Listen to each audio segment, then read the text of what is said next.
আর second ভুল হচ্ছে যে এই গত 17 বছরে আওয়ামী লীগের উচিত ছিল অন্তত 30,000 লোক মিনিমাম মাইরা ফেলা, কোনো কথাবার্তা ছাড়া, যে এরা সব দেশদ্রোহী।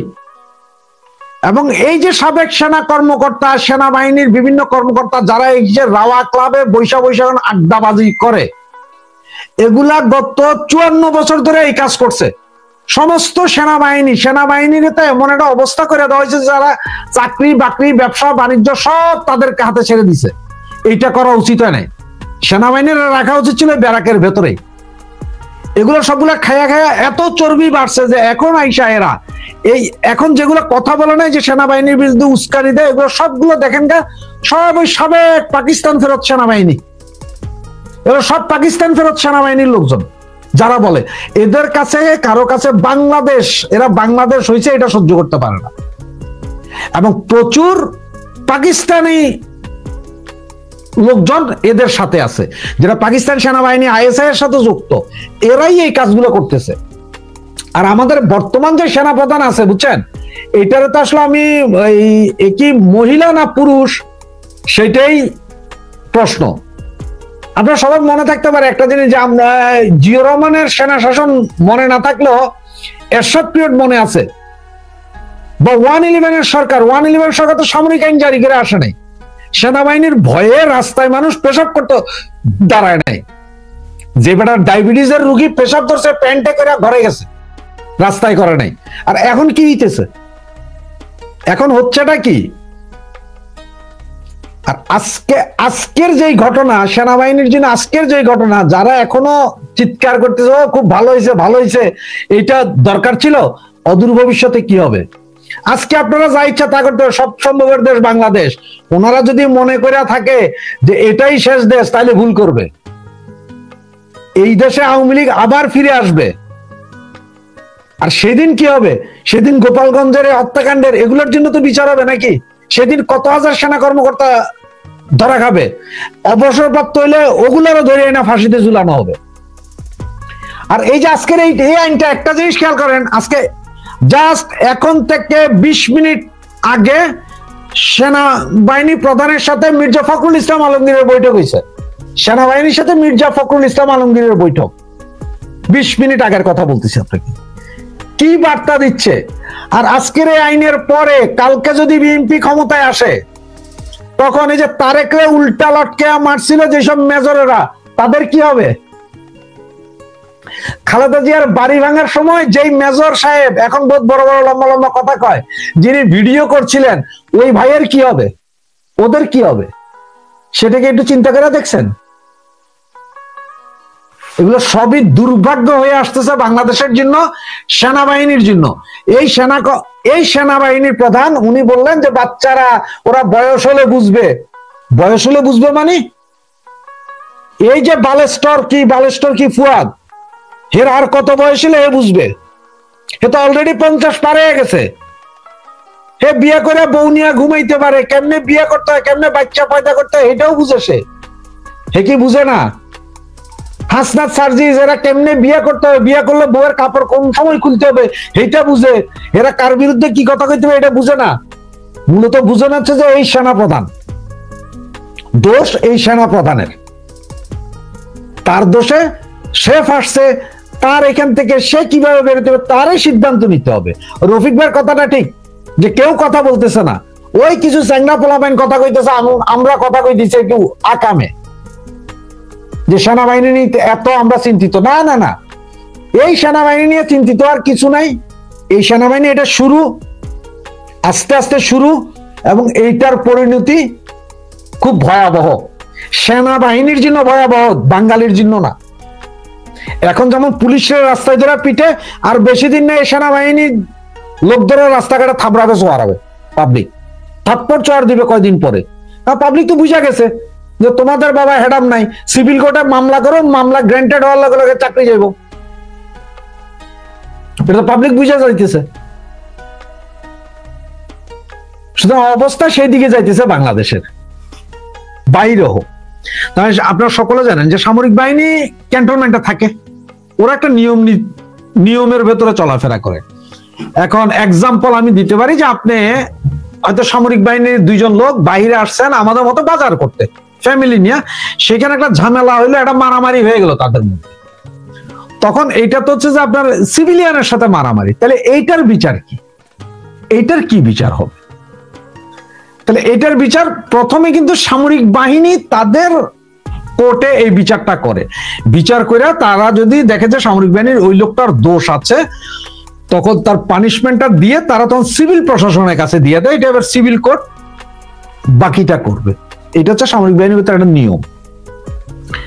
আর এখন যেটা হইছে যে গত পরশুদিন যেটা ইয়ে করছে, যে লটা ওরা নতুন করে আনছে, যে আমাদের আইসিটি ট্রাইব্যুনাল ওনাদের বিচার করতেছে, সেই বিচারের মধ্যে আপনার 26 জনের মধ্যে আপনার 17 জন সার্ভিং, অলরেডি সার্ভিং এ আছে, আর 7 জন সম্ভবত নাই, ওনারা অলরেডি অবসরে চলে গেছেন, কেউ দেশে আছে, 2 জন মনে জেলে আছেন, বাকিরা বিদেশে আছে।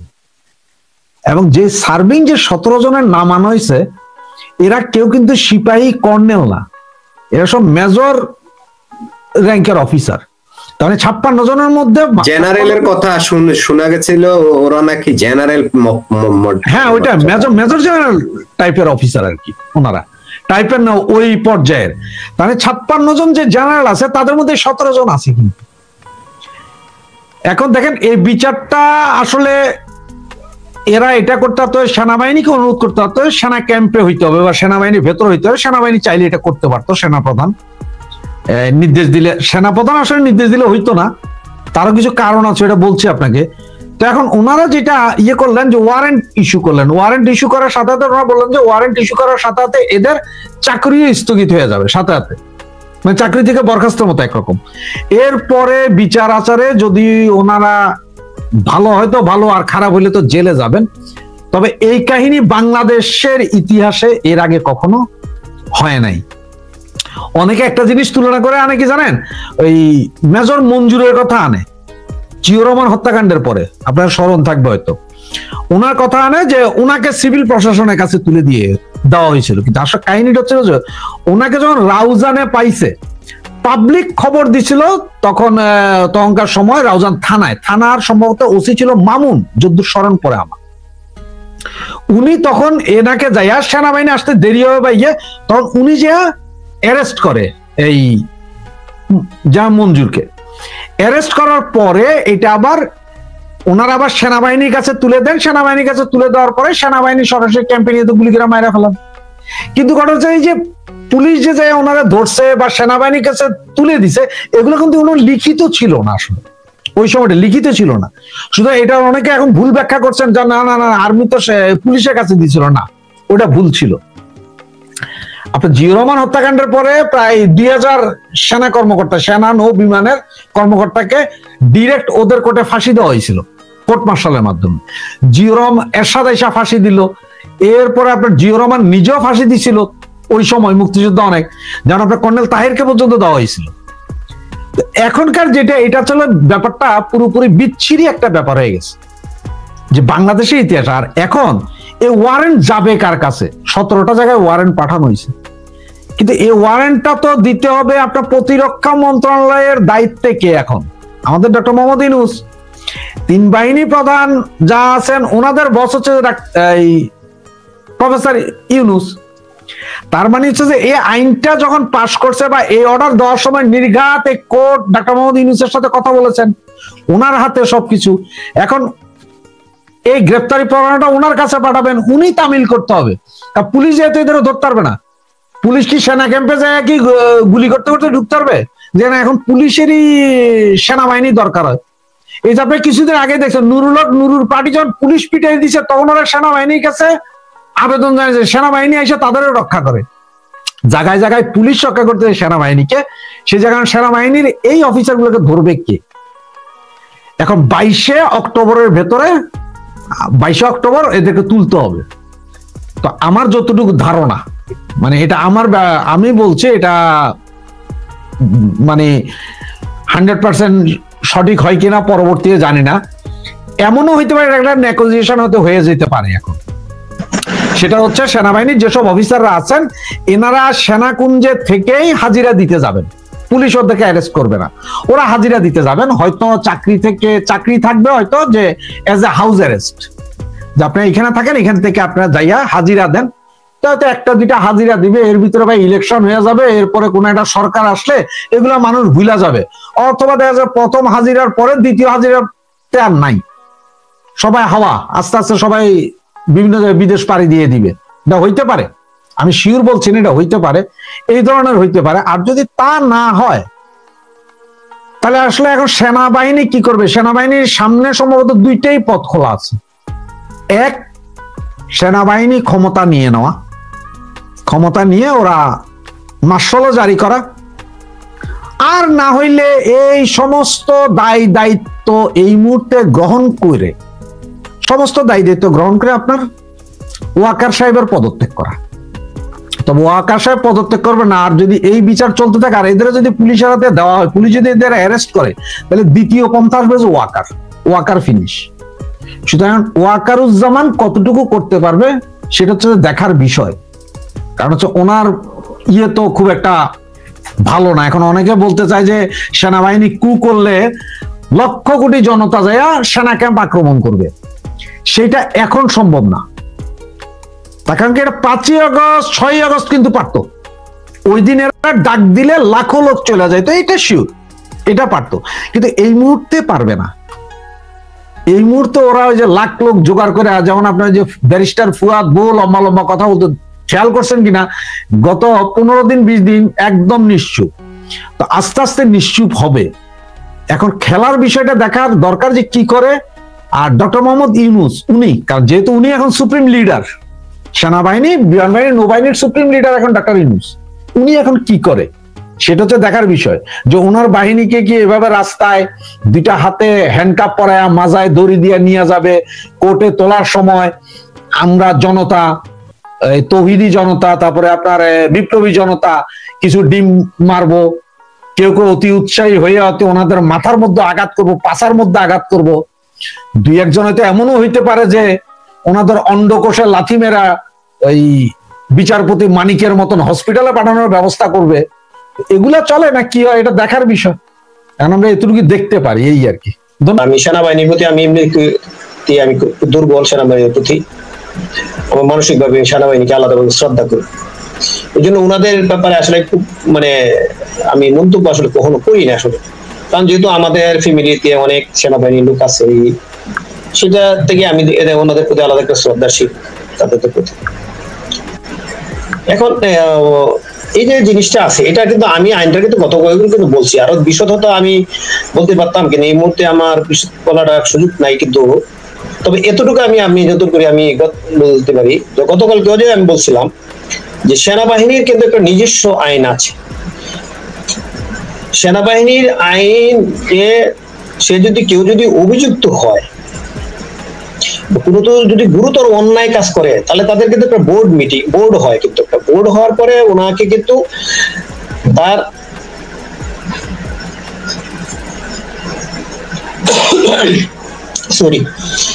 তার কিন্তু বক্তব্য দেওয়ার সুযোগ থাকে। অভিযুক্ত হইলেই তার বিরুদ্ধে আপনার অ্যাকশন নেওয়ার জন্য একটা বোর্ড গঠন হয়। বোর্ড গঠন হওয়ার পরে এখানে কিন্তু তাকে তার বক্তব্য উপস্থাপন করার সুযোগ দেয় এবং এটা নিয়ে কিন্তু আলোচনা হয়। এরপরে যদি সে দোষী কোনো মনে হয় যে দোষী, তারপরে ওনার সেনা আইনিকে তাদেরকে বরখাস্ত করে। এই বরখাস্ত হওয়ার পরে কিন্তু আপনি সিভিল কোর্টে যদি কোনো মামলা হয়, তখন কি আপনি গিয়ে সিভিল কোর্টে তাকে করতে হবে। আর আপনারা যেটা বলতেছেন যে 2-3 দিন আগে একটা আইন জারি হয়েছে সরকারি,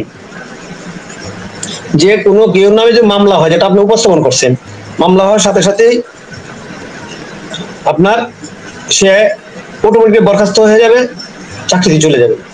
এটা কিন্তু আমি গতকাল কিন্তু এটা নিয়ে আমি কিন্তু সন্দেহ প্রকাশ করছিলাম। আমি এখনো এই জিনিসটা আমি একটু আগে আমি একজনের সাথে একটু হালকা কথা বললাম, এতটা আলাপ করার সুযোগ নাই, যেহেতু এই জিনিসটা অন্যরকম। কারণ ওই বাইরের যে নর্মাল যে আমরা যে আইনটা আমরা সংশোধন করছে, এটা মনে হয় যে সেনাবাহিনীতে এটা মনে হয় ইমপ্লিমেন্ট করতে পারবে না। হ্যাঁ, এটা বলতে পারে, যেহেতু তাদের নামে একটা অভিযোগ হয়েছে, অভিযোগ করছে ওরা, কারণ অভিযোগ হইলেই যে উনি দোষী, এটা কি প্রমাণ? এটা কিভাবে প্রমাণ হবে?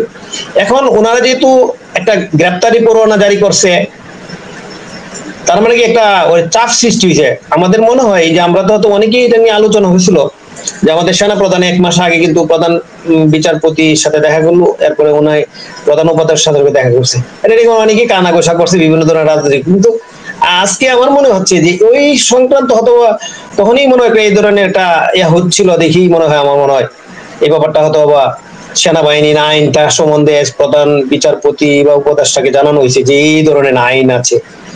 হ্যাঁ, আমার মনে হয় যে এই ধরনের কিছু হতে পারে। এখন মনে করেন এরপরেও তো ওনারা দেখা গেল মানে এরকম একটা মানে নতুন করে আইন চালু করলো যে 3 দিন আগে বা 4 দিন আগে বললেন যে আপনার মামলা হইলেই অ্যারেস্ট হয়ে যাবে। কিন্তু সেনাবাহিনীর ব্যাপারটা তো এরকম না।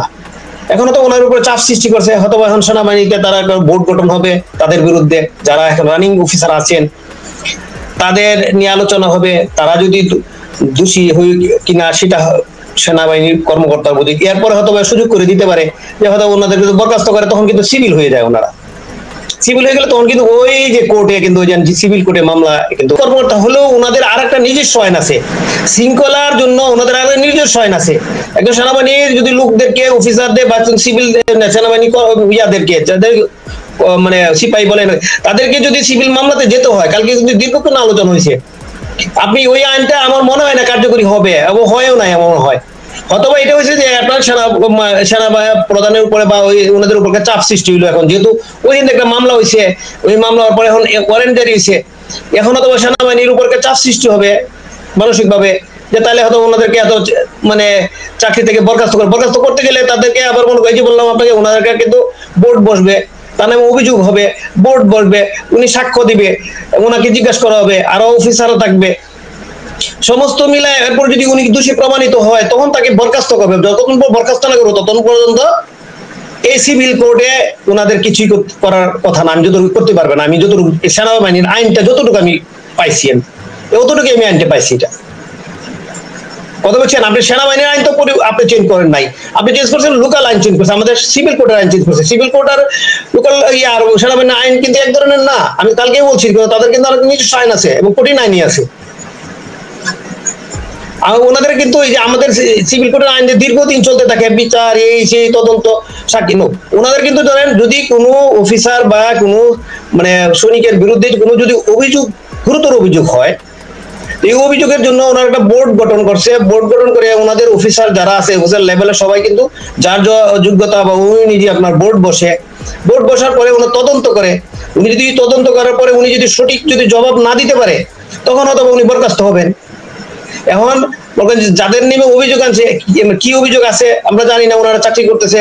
কারণ আপনি মনে করেন যে প্রশাসন তো চলে, আপনি একজন সিপাহী কিন্তু গুলি করলো মনে করেন, সিপাহী তো গুলি করার কোনো অর্ডার নাই, কিন্তু সিপাহী গুলিটা কিন্তু কোনো অফিসার গুলি করে না, কিন্তু এটা কিন্তু আমাদের জানতে হবে। কিন্তু কোনো অফিসার কিন্তু গুলি করে না, কিন্তু গুলি করে সিপাহীরা গুলি করবে, সিপাহীর উপরে লেভেলে যে এরকম জিনিসগুলি। তাহলে কমান্ড করে কারা?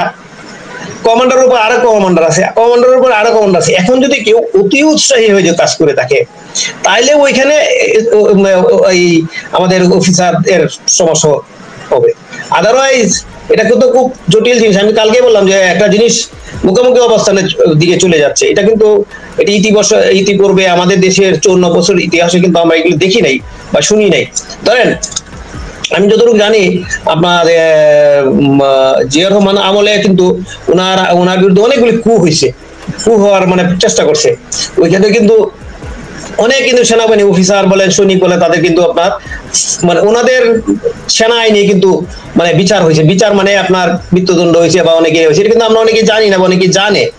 এবং আমি জানি একটা ইউনিট ছিল কি, এখন বলতে পারবো না, অন্যদিন আপনি যদি উঠান বা কালকে উঠাইলে আমি বলতে পারবো। আচ্ছা একটু পরে আমি হয়তো জানতে পারবো যে একটা ইউনিট ছিল, মানে যেন আপনার যে রেজিমেন্ট, যে বেঙ্গল রেজিমেন্ট, ইমুক রেজিমেন্ট, এরকম রেজিমেন্ট পুরা রেজিমেন্টে কিন্তু এখন নাই, মানে ওটার নামটাই নেই, পুরা রেজিমেন্টে হয়ে গেছে, বিলুপ্ত করা হয়েছে। কিন্তু এই রেজিমেন্টের ম্যাক্সিমাম লোকই আপনার অফিসার বলেন বা সদস্য বলেন ওদেরকে কিন্তু আপনার তখনকালের সেনা অনেক কোর্ট মার্শালে কিন্তু ওনাদের বিচার হয়েছে এবং ফাঁসি হয়েছে অনেকেই। তাহলে দেখেন, তাহলে এখানে যদি এই ধরনের অভিযোগ থাকে, এই অভিযোগটা কিন্তু সেনাবাহিনীতে দিতে হবে যে অভিযোগ আছে আপনারা বিচার করেন। সেনাবাহিনী যদি বিচার না করে তখন কিন্তু অন্য উদ্যোগ নিতে পারে। এখন আমি জানি না এটা কি ধরনের সিচুয়েশন যাচ্ছে, কারণ এটা তো আমি তো বললাম এই যে আপনার ওই যে জিয়া রহমানের আমলে যে গুলি হইলো, যে অফিসার মারা গেল, বা আপনার একটা রেজিমেন্টে কিন্তু বন্ধ করা হয়েছে আমরা যতটুকু জানি আমি। তাই এখানে তাহলে এদেরও তো এই বিচারটা ওইখানে হবে। আমি কিন্তু একটা সোর্স থেকে জানছি আমি জিনিসটা, যে যদি সেনাবাহিনীর এই অফিসাররা যাদের নামে এখন দেওয়া হয়েছে তারা যদি গুরুতর অভিযোগে অভিযুক্ত হয়, তাহলে এখানে বোর্ড গঠন হবে, ওনাদের একটা বিচার আছে, এই বিচারের মধ্যে উনি সাক্ষ্য প্রমাণ দিবে আর এভিডেন্স দাখিল করবে ওনারা, কারণ উনি তো একা করতে পারে নাই। একজন ব্রিগেডিয়ার জেনারেল তো বাইরে ওপেনলি চলাফেরা করে না, সে তো গুলি করতে যায় না। তাহলে যদি কোনো কিছু করে থাকে তাহলে ওনাদের সৈনিকের মাধ্যমে হয়েছে, অন্য মাধ্যমে হয়েছে, তাহলে তো অনেক ব্যাপার আছে, কিন্তু তাদেরকে ডাকতে হবে কারা এটা জড়িত। চলো কোন আপনার ডিজিএফ এর মেজর সাহেব, মেজর জেনারেল সাহেব কি মানে ফিল্ডে গিয়ে কোনো কাজ করছে? কাজ করে নাই। তাহলে অর্ডার দিছে, অর্ডার তো আপনার ওনার সাবঅর্ডিনেট, আপনার যেখানে যদি মেজর জেনারেল হয়ে থাকে কোনো সাবঅর্ডিনেট ব্রিগেডিয়ার আছে, ওনার হাতে অর্ডার দিছে, ওনার মাধ্যমে মেজরের কাছে গেছে, মেজর কমন। তাহলে এই সিস্টেমই তো যায় জিনিসটা, তাহলে তো আরো কিন্তু সিরিয়ালি হওয়ার কথা। এখন এটা কি আমরা বুঝি না আসলে, আমাদের দেশের এখন তো ধরেন কোনো আগা নাই মাথা নাই। এই যে বলছেন 3 দিন আগে একটা আইন করে ফেললো যে আপনার চাকরি হওয়ার সাথে সাথে আপনার না মামলা হওয়ার সাথে বরখাস্ত হয়ে যাবে। ভাই মামলা তো এখানে হতেই পারে, এটা তো আমি তো মনে করি গুরুতর গুরুতর মানবাধিকার লঙ্ঘন। এটা এই আইনটা যদি হয়ে থাকে গুরুতর মানবাধিকার লঙ্ঘন হবে মানুষের। কারণ দেখলাম আপনার নামে মামলা করে দিলাম, আপনি চাকরি করেন, আপনার সাথে সাথে ইয়ে হয়ে যাবে, এটা তো হয় না। মামলা হলে দীর্ঘ তদন্ত হবে, তদন্ত করে হবে, এরপর চার্জশিট হবে, চার্জশিট উপস্থাপন করলে তখন আমরা দেখতাম যে উনি সাসপেন্ড হইতো চাকরির ক্ষেত্রে। কিন্তু এখন দেখলো মানে সাসপেন্ড না বরখাস্ত হয়ে যেত, মানে পুরাই চাকরির ক্ষেত্রে সরকারি প্রশাসনের চাকরির ক্ষেত্রে বিভাগীয় মামলা হয়। সরকারি চাকরি ক্ষেত্রে বিভাগীয় মামলা হয়, এটা হলো আলাদা জিনিস। কিন্তু এই যে আইনটা বললেন না, যদি সরকারি কর্মকর্তা যদি মামলা হয় নর্মাল সিভিল কোর্টে, সরকারি সেনাবাহিনী না, কিন্তু আপনার মামলা হলে তো চাকরি যায় না, চাকরি যায় না। কিন্তু কখন চাকরি যায়? চাকরি যেমন কি উনার যদি সরকারি কর্মকর্তার যদি মামলা হয়, তো মামলা তো হতেই পারে, তখন তদন্ত হয়, তদন্ত হওয়ার পরে মনে করেন যদি উনি যদি মনে হয় যে মামলার সাথে জড়িত, তাহলে ওনার মানে চার্জশিট হয়, চার্জশিট হয়ে কোর্টে যখন উপস্থাপন করতে গেলে তখন বরখাস্ত অর্ডার জারি করে তার সংশ্লিষ্ট মন্ত্রণালয়ে। বরখাস্ত হওয়ার পরে কিন্তু উনি আপাতত বরখাস্ত থাকবে, কিন্তু চাকরি কিন্তু যায় নাই, কিন্তু সাময়িক বরখাস্ত।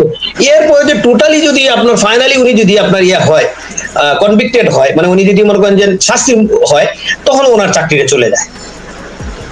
এটা দীর্ঘ প্রসেস কিন্তু। আর এখন যেটা আপনারা বলতেছেন যে সাথে সাথেই মামলা হবে, মামলা হওয়ার সাথে সাথেই আপনার মনে করেন এটা কিন্তু ভেবে দেখতে হবে আপনার সেনাবাহিনী কি এই জিনিসটা কি, আপনার সেনাবাহিনী তো একজন না, সেনাবাহিনী তো চলতেছে একটা চেন অফ কমান্ডে।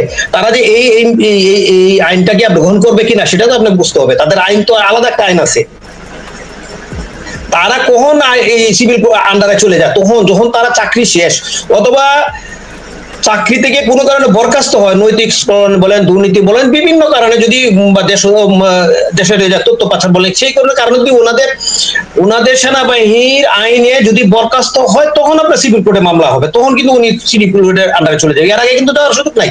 এখন আপনি যদি অগ্রিম মামলা দিয়া, সিভিল কোর্টে অগ্রিম মামলা দিয়ে আপনি যদি বলেন যে ওনাকে বরখাস্ত করেন, এটা কিন্তু সেনাবাহিনী এটা মানবে কিনা, সেনাবাহিনী আইনের মধ্যে পড়ে কিনা, সেনাবাহিনী তাহলে সেনাবাহিনী আইন সংশোধন করতে হবে। কিন্তু সেনাবাহিনী আইন তো এরকম না। সেনাবাহিনী আইনও যে কেউ যদি সেনাবাহিনীর ভিতরে কোনো ধরনের মানে অভিযুক্ত হয় কোনো ব্যাপারে, তখন তাদের এখানে আপনার ইয়ে হয়, মানে কিনা কয় আপনার একটা বোর্ড বসে ওনার এখানে আপনার বিশ্লেষণ করা হয়, সবকিছুই বিশ্লেষণ করার পরে সাক্ষী প্রমাণ সবকিছুই এখানে কিন্তু মানে একদম জেনুইন জিনিস হয়, তখন কিন্তু তাকে বরখাস্ত করবে। বরখাস্ত করলে তখন যদি সিভিল কোর্টে মামলা হয়, তাহলে ওই সিভিল কোর্টে যেতে হবে। যেমন মনে করেন আপনি এই যেটা বলছেন, কেউ যদি আমি আগে বলছিলাম গতকালকে যে বাইরে এলাকায় মার্ডার হয়ে যেত, মার্ডার হলে ওই সেনাবাহিনীর সিপাহী বা ওদেরকে যখন মামলা দিয়ে দিত, তখন কিন্তু এই জিনিসটা ওনাদের কিন্তু ওরা কিন্তু একটা আইন পাস করছে সেনাবাহিনীর ভিতরে, যে কোনো যদি সিপাহী বা এরকম জন সেনাবাহিনীর মানে সদস্য, তাকে যদি কোনো মামলার যদি আপনার আসামি হয়, উনি কিন্তু তাদের কাছে হস্তান্তর করতে হবে, তাদের কাছে পৌঁছায় দিতে হবে। এরপরে যতদিন পর্যন্ত মামলা চলবে, মামলা হইলে উনি যদি যা হয়, উনি যদি ওনার যদি ইয়া হয়, আপনার কি না বলে, শাস্তি হয়, তখন সেনাবাহিনীকে এই জিনিসটা ইনফর্ম করা হবে যে উনি সিভিল কোর্টে ওই যে মামলা ছিল, এই মামলায় উনি অথবা এই কনভিক্টেড হয়েছে, সুতরাং ওনাকে আমাদের কাছে হস্তান্তর। তখন কিন্তু সেনাবাহিনী থেকে ওই এই ভদ্রলোককে বহিষ্কার করার পরে বা বরখাস্ত করার পরে তখন এই সিভিল কোর্টে পৌঁছায় দিবে, তখন সিভিলে চলে যাবে। আইনটা কিন্তু এরকম। এখন আপনি সিভিলে আপনার আইন একটা হালকা সংশোধন করে ফেলছেন, এটা আপনি সেনাবাহিনী ইমপ্লিমেন্ট হবে কিনা সেটা খুব মানে এটা সেনাবাহিনী যারা অফিসার তারাই বলতে পারবে। আর বাইরে থেকে যারা এই যে আমাদের অনেক অফিসার, আমি তো কালকে দুঃখজনক কথা বলি যে এই ওনারাই যে সব উল্টা পাল্টা যে বাজে জিনিস আসলে গ্রহণযোগ্য কতটুকু আমি মনে করি সেটা দেখে আমাদের অপেক্ষা করতে হবে। কারণ সেনাবাহিনী আইনটা কি, সেনাবাহিনী ওই আইনকে পরিবর্তন হয়েছে কিনা নাইছে, কিন্তু আমি আগে না আইনটার কথা বলছি। কিন্তু বলে আপনি জানলেন কি? আমি যেটা জানতে পারছি, আমি জানি জিনিসটা এই হলো সিস্টেমটা এটা। কারণ আমার এক খুব কাছের লোক, আমার খুব কাছের লোক একজন, আজ থেকে ধরেন 1987-তে একজন মার্ডার মামলায় আসামি ছিল। উনি ছুটি দিয়েছিল, ওনাদের বাড়িতে মার্ডার হয়েছিল, বুঝতে পারছেন? তো উনি আসামি হয়ে গেছিল, ওনার নামে আসামি দিছিল, এবং ওনাকে মনে হয় 4 নাম্বার বা 5 নাম্বার, উনি কিন্তু মারামারি হয়েছিল, তো উনি ছিল না, মারামারি কাছাকাছি ছিল আসে ধরেন, উনি এটার ভাতে কোনো ইয়া না, উনি সদস্য হচ্ছে সেনাবাহিনী। পরে তো এরকম মামলা হয়ে গেল, কিন্তু দীর্ঘদিন মামলা চলছে, ওর একদিন প্রায় 10-12 বছর পরে এই মামলা সেটা শেষ হয়েছে। কিন্তু ওনার ও চাকরিতে বহাল তবিয়ত ছিল, পরে ওনার আর মানে কোনো সমস্যা হয় নাই। তার মধ্যে তো সিভিল কোর্টের মার্ডার মামলা, কিন্তু মার্ডার মামলা তো যদি মার্ডার মামলা তো জানেন যেন চার্জশিট হয়ে ওনার নামে চার্জশিট হয়ে কোর্টে আপনার সাক্ষী প্রমাণ হয়েছে, কিন্তু কথা বলছেন, তাহলে তো ওনার চাকরি ছিল। কিন্তু আইনটা ক্লিয়ার, বুঝতে পারছেন আমার জিনিসটা? এটা তো মানে আমি বললাম বাস্তবতা, যেহেতু 10 বছর এই মামলাটা চলছে, 87 বা আরো পরে 10 বেশি হবে, 12 বছর হবে এই মামলাটা চলছিল, কিন্তু উনি কিন্তু আসামি ছিল 4 নাম্বার না 5 নাম্বার আসামি ছিল, মার্ডার কেসের আসামি ছিল, বুঝছেন? তাহলে উনি কিন্তু চাকরিতে ছিল, এবং লাস্ট পর্যন্ত ওনার আর কিছু হয় নাই, উনি কিন্তু জেলেও যেতে হয় নাই, কারণ ওনাকে পুলিশ কোনোদিন অ্যারেস্ট করতে পারে নাই, চেষ্টা করছে কয়েকবার, অ্যারেস্ট করলে আবার কি আইন ছিল ওইটাই যে ওনাকে কিন্তু ওই সেনাবাহিনীর কাছে হস্তান্তর করার করতে দিলে ওনার এখানে আটকায় রাখার কোনো সুযোগ ছিল না। কিন্তু ওনারা আইনটা কিন্তু সেনাবাহিনী আইনটা কিন্তু একটু মানে জটিলতা আছে, আপনার আইন মানবে, সিভিল আইন তো অবশ্যই মানতেছে ওনারা, কিন্তু ওনাদের এখানে থাকবে। এখন যদি সিভিল আইনে মনে করেন সাপোজ এই যে ঘটনা বরখাস্ত না ইয়ে করলো, বরখাস্ত হয়ে যাবে, ওই আইনটা কিন্তু কার্যকরী হবে না। আমি বুঝতে পারছি যে এই আইনটা নতুন করছে, যেটা মামলা হওয়ার সাথে সাথে কিন্তু বরখাস্তের জন্য এটা হইতে পারে, এটা মানবাধিকার লঙ্ঘন হবে, এটা অবশ্যই এটা নিয়ে আলোচনা হবে, আমরা তো ছোট মনে আলোচনা হবে। ওনাদেরকে কিন্তু সেনাবাহিনীর লোকদেরকে এই করার জন্যই কিন্তু এই জিনিসটা আইনটা নতুন চালু করছে। নাহলে কিন্তু সেনাবাহিনী বললো কি বললো যে ঠিক আছে আপনার সিভিল কোর্টে মামলা চলতে থাকুক, উনি যদি ফাঁসির আসামি হয় তা 5 বছর 10 বছর বা 14 বছর পরে যদি ফাঁসির আসামি সাক্ষী প্রমাণ হয়, তখন সেনাবাহিনী চিন্তা, তখন এটা সেনাবাহিনী তার বিরুদ্ধে অ্যাকশন নিবে, তখন ওনাদেরকে বরখাস্ত করে ওনার সিভিলের পৌঁছায় দিবে। কিন্তু ওনারা এই জন্যই আইনটা করছে, এই জন্যই যাতে যেদিন মামলা হবে সেদিনই ওনারকে বরখাস্ত করে দেয়। এটা কিন্তু সেনাবাহিনী, এটা তো সেনাবাহিনী একজনের উপরে একটা আইন হইলে তো ধরেন দীর্ঘদিন চলবে, সারা জীবনই চলবে।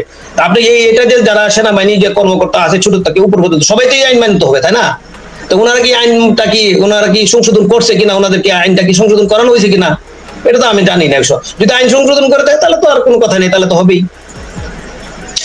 যদি সেনাবাহিনী আইনটা সংশোধন করে ঘটাইলাম এই মাত্র, আপনার চোখে পড়ছে কিনা জানি না, আমার ব্যাকগ্রাউন্ড, আমার পেছনের ব্যাকগ্রাউন্ডটা ছিল এতক্ষণ আমার মূল ঘর, মূল রুমের। আমি ব্যাকগ্রাউন্ডটা চেঞ্জ করে এখন এমন একটা করছি, আমি চেয়ার নাড়লো সাদা হয়ে যায়, হাত তুললো অর্ধেক দেখা যায়, অর্ধেক দেখা যায় না। আপনি খেয়াল করছেন নিচে, আমার দর্শকরাও খেয়াল করছে। কেন এটা করছি এবার বলি আপনাদের। আইনে কি বলে? আইনে বলে যে আপনার 10 জন অপরাধী ছাড়া পেয়ে যাবে, কিন্তু একজন নিরপরাধীর শাস্তি হইতে পারবে না। এটা আইনে বলে, পৃথিবীর সকল আইনে, যে প্রয়োজনে 10 জন অপরাধী ছাড়িয়ে দিতে হবে আপনাকে, কিন্তু একজন নিরপরাধীর বিচার শাস্তি হওয়া যাবে না। এটা হচ্ছে আইন। এখন এই যে কেন চেঞ্জ করলাম, এখন দেখেন আমি কেন চেঞ্জ করলাম। এখনো আমাদের দর্শকদের মাথায় বা আপনাদের মাথায় সবাই আছে যে আমার এই ব্যাকগ্রাউন্ড তো আমার ঘরের সোফা টোফা দেখা যায়, ওইটা মাথায় রয়েছে। কিন্তু আমি যখন এই যে চেঞ্জ করে আনছি, এইটা কিন্তু খুব একটা মানুষ খেয়াল করবে না।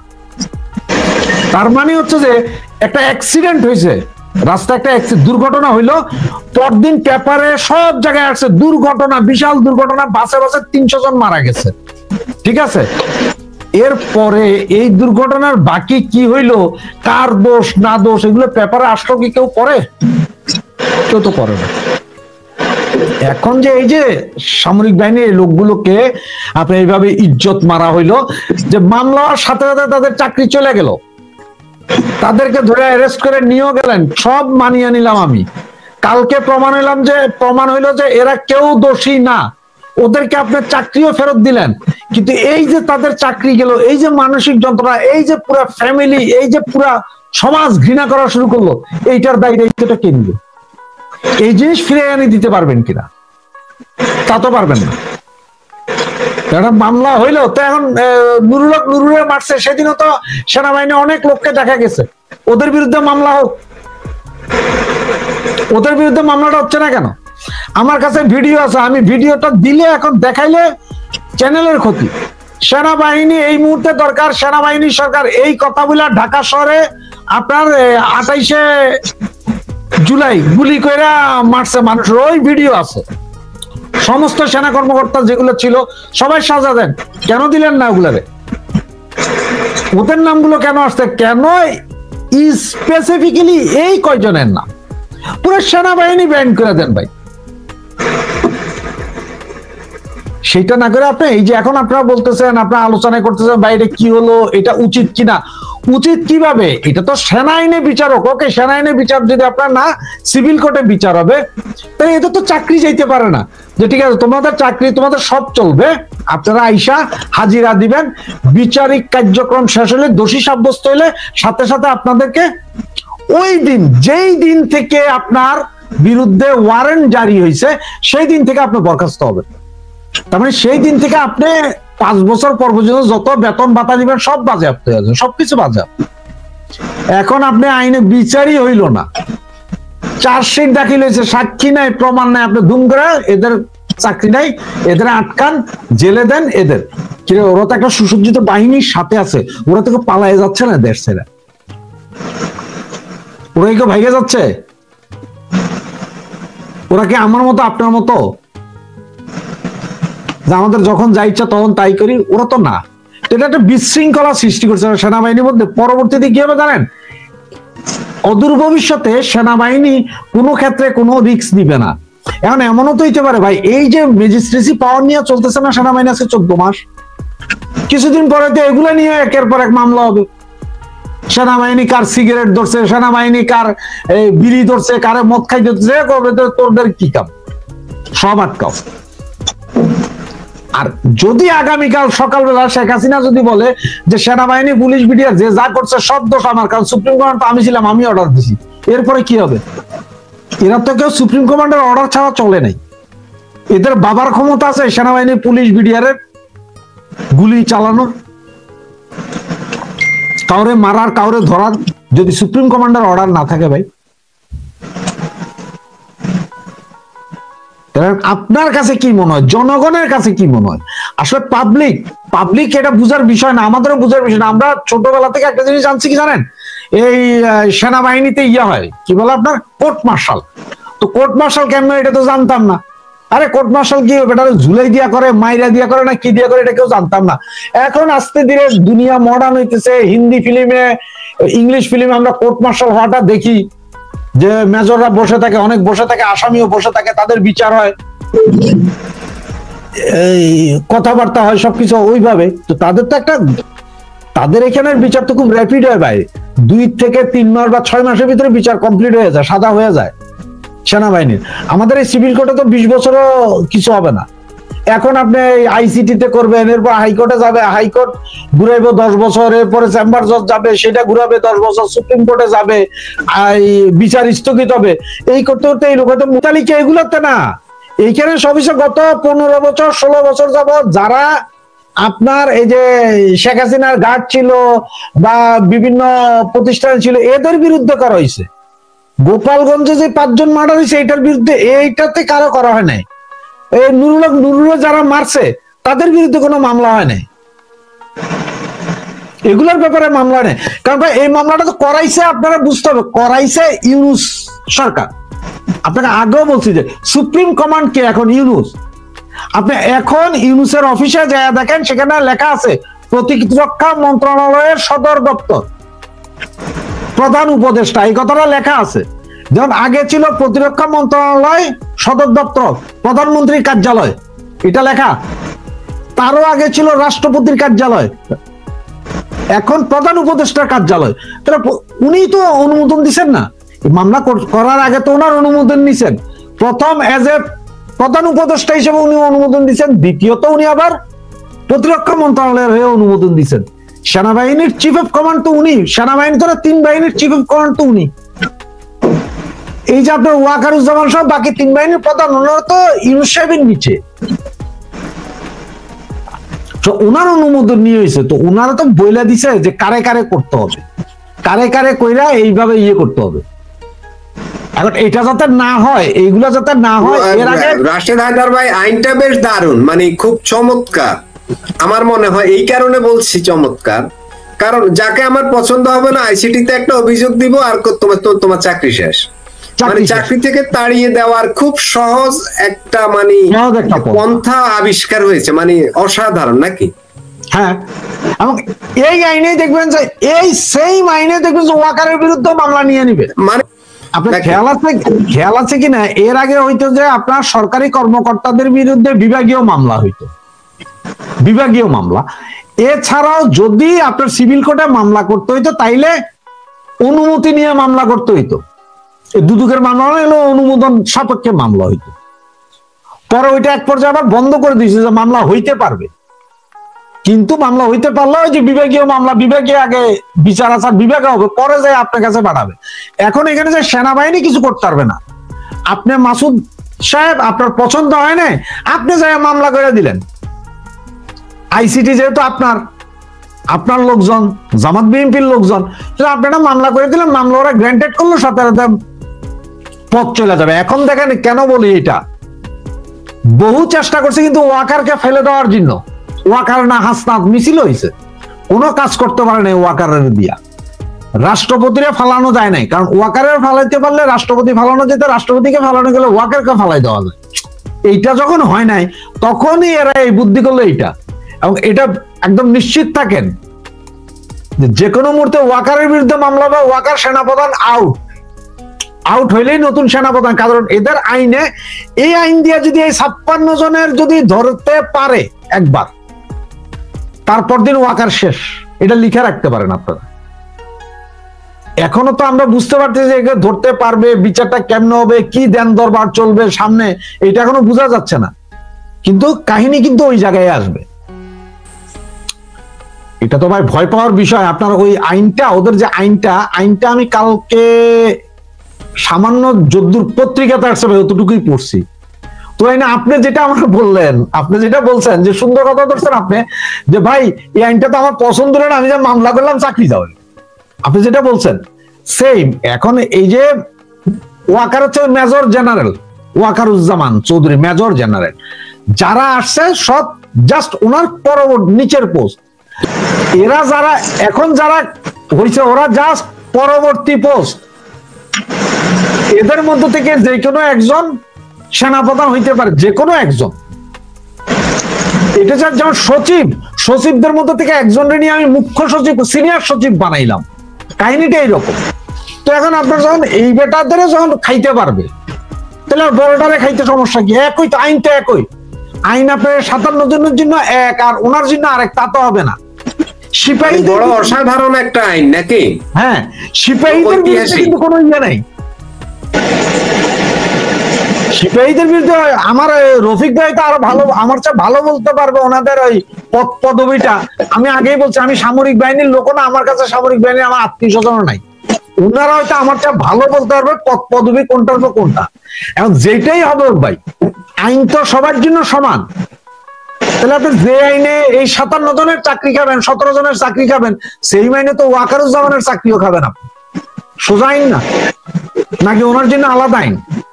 ক্যান্টনমেন্ট থেকে major general, major, colonel, brigadier বা সৈনিকদের জন্য কি ওদেরকে আলাদা আলাদা আইন আছে? শুনেন, আসলে কি বলবো আমি এই মুহূর্তে, এটা খুব জটিল একটা জিনিস।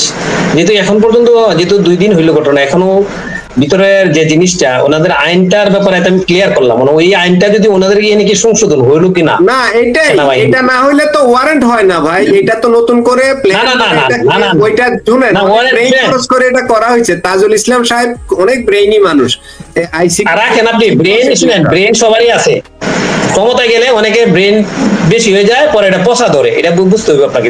ক্ষমতায় গেলে অনেকে ব্রেন বড় বেশি হয়ে যায় এটা পচায় ধরে। আম দেখেন না সবকিছু কিন্তু আগে কয়টা বেশি পাকলে পছন্দ লাগবো, বেশি পাকার পরে কিন্তু পয়সা যায়, কিন্তু এটা জানতে হবে আপনাকে। এখন এই আইনটা এটা সিভিল কোর্ট, সিভিলের আইন সেনাবাহিনীতে কার্যকরী হবে না। কখন হবে? সেনাবাহিনী থেকে বরখাস্ত হতে হবে। সেনাবাহিনীতে সে অন্যায় করছে কিনা, সেনাবাহিনীতে অন্যায় করছে কিনা ওইটার উপর ডিপেন্ড করবে। ওইখানে সেনাবাহিনীতে অন্যায় করলে ওনারা বোর্ড গঠন করে ওনারা তদন্ত হবে, তদন্ত হয়ে সাক্ষ্য প্রমাণ পরেও যদি মনে হয় যে উনি খারাপ কিছু করছে তখন ওনার হবে, শাস্তি হবে। এখন যেসব কর্মকর্তাদের নাম আসছে, নাম তো আমরা জানি না, যে সিরিয়ালি আসছে যে সিস্টেম, ওনারা কি আপনার গুম হত্যার সাথে ওনারা জড়িত ছিল। ভাই ওনারা যদি গুম হত্যা তাহলে উনি তো না যে অফিসার কিন্তু ডাইরেক্ট কোনো এর সাথে জন্য তো উনি অর্ডার দিছে, তো ওনার উপরের লোকে ডিজি ধরছে, 5 জন ডিজি গিয়ে ধরছে। এখন তো বাস্তবায়ন করছে কারা? বাস্তবায়ন যারা করছে তাহলে সিপিআই লেভেলের কার্যক্রম করতে তাদের কথাটাই তো আসতেছে। তাহলে ওই ডিজিএফ 5 জন ডিজিকে ধরছে, তাহলে আমরা সাবেক সেনা প্রধান তারাও এই জিনিসটা জানে, তাদেরকেও ধরতে হবে। তখন প্রতিরক্ষা মন্ত্রণালয়ের জিনিস আসবে, এতে অনেক জিনিস ব্যাপার আছে। এখন মাঝখানে আপনি যদি আইসে একটা আইন পাস করে আপনি যদি সেনাবাহিনী অফিসারকে বাস্তবায়ন করতে বলেন, এটা খুব মানে অত সহজ ব্যাপার না। অত অপেক্ষা করেন, আমরা দেখতে পারবো সেটাই।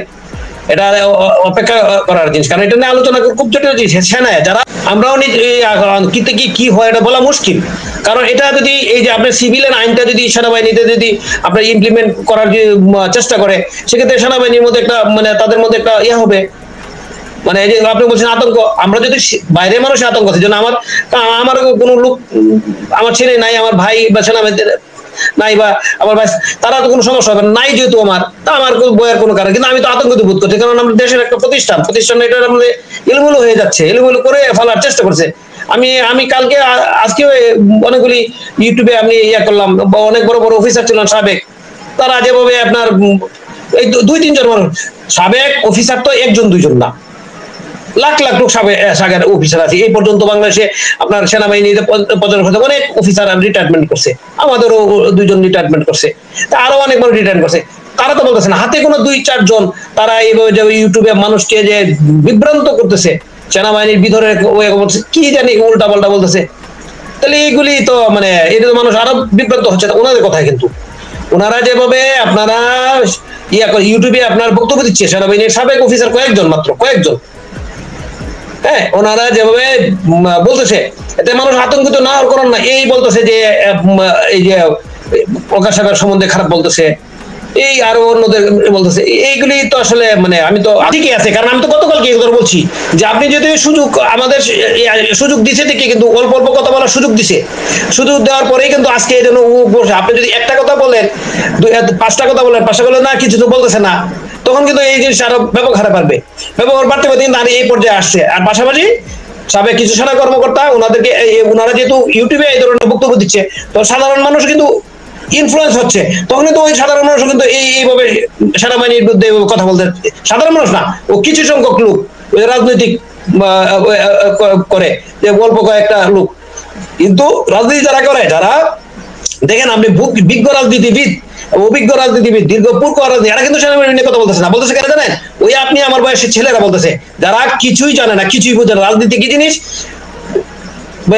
সমাজনীতি কি জিনিস, পররাষ্ট্র কি জিনিস, সামরিক নীতি কি জিনিস, এগুলো কিছুই জানে না। ওই জন্য ব্যাঙের মতো লাফালাফি করতেছে। আপনি একজন অভিজ্ঞ রাজনীতিবিদ কি বলছে এই পর্যন্ত? অভিজ্ঞ মানে কি? আমাদের 50 বছর 60 বছর যারা হয়েছে, 50 বছর, তারা কি বলছে সেনাবাহিনীর বিরুদ্ধে একটা কথা বলছে? দেখছেন বলছে? একজন লোক পাবেন আপনি? আমি তো দেখতেছি। কারা বলতেছে? আপনার আমার ছেলে বয়সী, যারা এরা লেখাপড়া করে শেষ হয়েছে না, অনেকে লেখাপড়া মাত্র করতেছে, এরা কি অভিজ্ঞতা থাকে? একজন ইউনিভার্সিটি পাস করার পরে একটা লোক ইউনিভার্সিটি চাকরি নেই, কোথায়? প্রভাষক হিসাবে জয়েন করে, পরে সহকারী অধ্যাপক, সহযোগী অধ্যাপক, এরপরে গিয়ে আপনার অধ্যাপক হয়। তাহলে আপনি দীর্ঘদিন চাকরি করার পরে কিন্তু সে প্রমোশন পাইতে এই পর্যন্ত চায়। তাহলে আপনি আপনি এমএ পাস করছেন বা অনার্স করতেছেন, আপনি এখন কি মহাজ্ঞানী হয়েছেন, মহারাজনীতিবিদ হয়েছেন, রাষ্ট্রবিজ্ঞানী হয়ে গেছেন, তাহলে তো হবে না।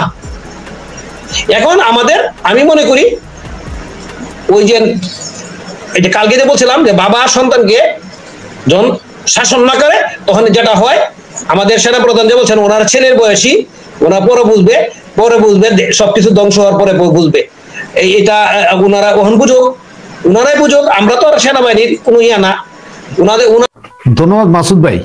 মাসুদ ভাই, একটা কথা কি জানেন, আমি একটা কথা বলি আপনার, সেটা হচ্ছে যে সর্বপ্রথম ভুলটা করছে এই জাতির জনক বঙ্গবন্ধু শেখ মুজিবুর রহমান।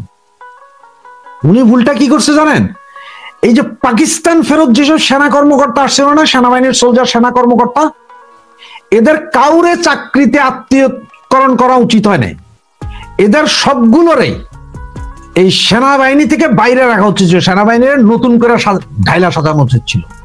এটা ছিল ওনার প্রথম ভুল।